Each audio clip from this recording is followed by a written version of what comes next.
水。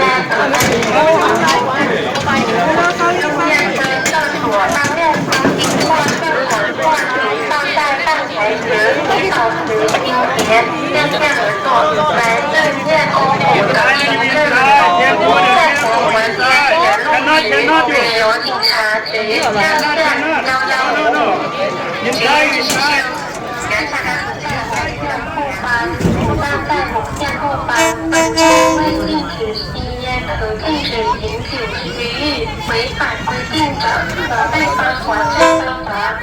泰铢。遵守规定以确保大家的安全和福祉，请勿使用任何瓶罐、正phẩm罐也放在蛋台时，以保持清洁。向左，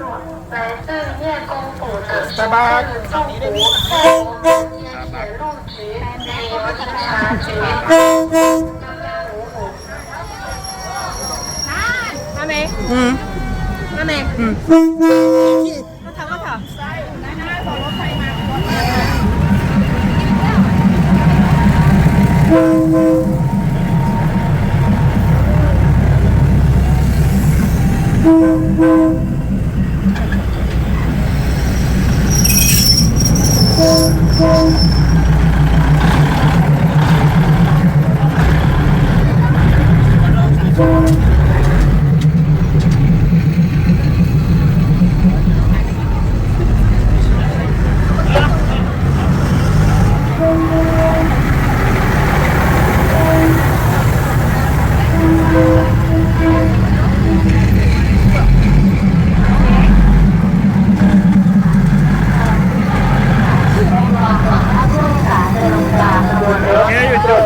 สิ่งของและสัมภาระของท่านที่นำติดตัวมา